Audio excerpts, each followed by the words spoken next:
viernes pasado, Argentina hizo su propuesta de reestructuración de la deuda, una de las deudas más importantes del mundo hoy en peligro. Es decir, el mundo está mirando qué pasa con la deuda argentina. Y de ahí en más, durante 2 o 3 días, los medios se pusieron a ser voceros de los acreedores y a decir que no era seria la propuesta, que así íbamos a terminar en default y íbamos a tener un dólar a 200 o 300 pesos y nos íbamos a morir todo de hambre y que los acreedores no lo iban a aceptar. Y todo eso fueron tapas de los diarios durante 2 o 3 días.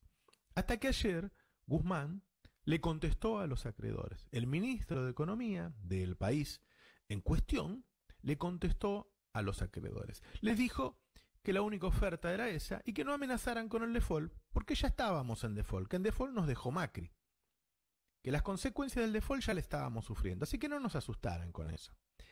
Esa noticia obviamente fue levantada por los medios porque es imposible no levantarla, pero no fue la tapa de los diarios. No, hicieron como que no consideraran relevante que el ministro de Economía hablara por primera vez después de la propuesta de la oferta y rechazara los términos de los acreedores. Estos mismos medios, durante todos estos días, estuvieron furiosos por la posibilidad de que se cobre un impuesto a las grandes fortunas.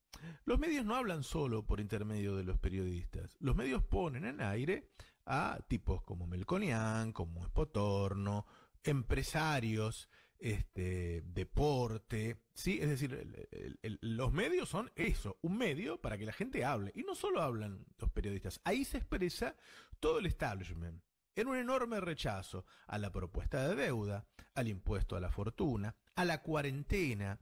Ahora, todos estos tipos que opinan, grandes empresarios, economistas a sueldo, periodistas a sueldo, ¿están discutiendo plata? ¿Están discutiendo el 1% de su fortuna? Que es un 1% que va y viene, ¿viste? Hoy haces un negocito un poquito mejor, otro día un poquito peor. ¿Están discutiendo eso? ¿A vos te parece? Yo tengo para mí que no. Yo creo que lo que están discutiendo ellos es si este gobierno tiene el poder para semejante desafío al poder económico, o si no se lo van a permitir, o si no le van a permitir una enorme quita de la deuda, o si no le van a permitir que ose cobrar un impuesto extraordinario a las grandes fortunas, o si no le van a permitir al gobierno decir, su empresa se queda cerrada hasta que yo lo diga. ¿Por qué? Porque eso es lo que se disputa a lo largo de toda la historia, y eso es lo que está en disputa hoy en el mundo. En un mundo que avanzaba hacia la plutocracia, hacia el gobierno de los ricos, el pueblo empieza a ver que por ahí es mejor que los gobiernen los políticos. Es decir, nosotros todos estos años seguimos eligiendo presidentes, sí, y los presidentes actuaban como quería el pueblo, tenían en su administración algún hito de lo que habían prometido en la elección, o gobernaban para los ricos, ¿no es cierto? Ahora se va dando cuenta este gobierno que tiene el poder para gobernar para quienes ellos quieren. Y por eso aparecen estas críticas bobas. Hablan del Estado bobo. Son críticas bobas al Estado bobo. Son críticas bobas en donde se ponen a comparar a Alberto Fernández con Merkel. Son críticas bobas las que dicen que el Parlamento no está funcionando cuando sí está funcionando. Porque ellos hoy están a la defensiva. En decir que Aníbal Fernández mató a 3 tipos y qué sé yo. No, hoy están a la defensiva. Todo el poder económico está a la defensiva. En un mundo que marcha o marchaba hacia la plutocracia, acá manda Alberto y el peronismo, claramente. Hay un poder que logró que la gente se quede en la casa, que los empresarios cierren la ventana y se callen la boca, ¿sí? Que van a pagar ese impuesto y lo van a pagar, que van a hacer esa quita y la van a hacer.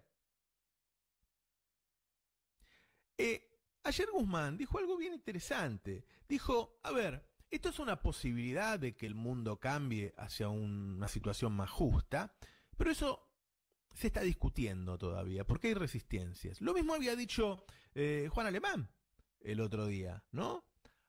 Ahora, en esa pelea, en Argentina da la impresión de que va ganando la política.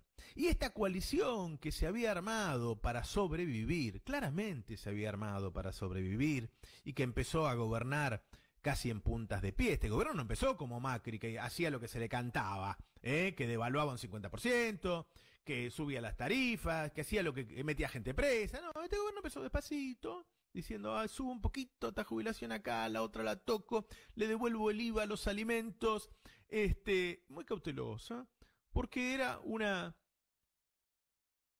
gobierno que se había armado para sobrevivir después de varios años en que el peronismo había sido perseguido y en muchos casos encarcelado. Para eso se armó la coalición. Ahora, hoy, esa coalición está cohesionada y con un liderazgo muy fuerte. Hoy, lo que puede esa coalición ya no es sobrevivir, sino cambiar el statu quo del país. Hoy, este gobierno, con esta coalición tan cohesionada, que en estos días hemos tenido la suerte de hacer varias entrevistas, entre ellas a Sergio Massa, es decir, escuchamos a Sergio Massa y al ministro Guzmán hablando en el mismo idioma. Hoy hay un peronismo cohesionado, con un liderazgo de un presidente con una imagen altísima. Y muchos dicen, sí, bueno, también el presidente de Italia, que es un desastre, tiene imagen alta. No, el presidente de Italia, en vez de tener un 5, tiene un 20. No tiene un 80. ¿Sí? En esta lucha sin fin, que es la lucha de clases, hoy ellos están a la defensiva. Ellos le llaman grieta y dicen, bueno, ahora viene el fin de la grieta. Acá no hubo ninguna grieta, acá hubo una persecución de un grupo político hacia el otro, que no es la primera vez que lo hace. En el 55 bombardearon la plaza, en los 70 tuvimos 30.000 desaparecidos, y ahora la persecución fue un poquito más sofisticada, se hizo con jueces y con periodistas, pero metió un montón presos y a los otros los asustó tanto que no eran capaces de decir nada. Bueno, hoy eso cambió. Hoy eso cambió. La lucha entre las dos clases sociales se da, es lo más relevante de la política, como mínimo desde la Revolución Francesa. Eso es así, y eso va a seguir. Lo que pasó acá, por la pandemia, es que cambió la relación de fuerzas. Ya no es un gobierno que solo intenta sobrevivir. Es un gobierno con un ministro de Economía que ayer me dijo que quiere cambiar el sistema financiero. Y yo le hice la misma pregunta que le había hecho Horacio Berbisky, porque creo que los dos, sin hablarnos, lo considerábamos lo más relevante que podíamos hablar con el ministro. Es decir, un ministro de Economía en Argentina que se anime a decirle a los bancos, que en su mayoría son bancos de las grandes potencias del mundo, que le va a cambiar las reglas, que lo va a regular y que los va a obligar a usar la plata de los depósitos para prestárselo al aparato productivo, es en Argentina algo medio revolucionario, ¿sí? Es decir, el gobierno empieza a animarse a usar el poder que logró. Así como Macri, cuando asume y tiene todo el poder, porque tiene el poder político más el poder económico, hizo lo que quiso y dio un guante. Este gobierno, que había empezado con mucha cautela, empieza a animarse a desarrollar su proyecto. La pregunta es, porque va a tener obstáculos en el medio, si se va a animar a desplegarlo absolutamente. Si vamos a tener un Alberto que mire a sus soldados alrededor, que mire los tanques que tiene, que se dé cuenta que está en capacidad de ganar y que ellos están a la defensiva, que esos ataques no son los de antes, son ataques bobos de un tipo que está perdiendo la pelea, y se anime a ir hacia un país más justo.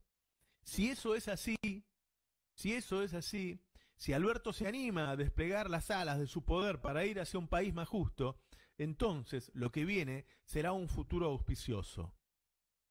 Ojalá lo haga.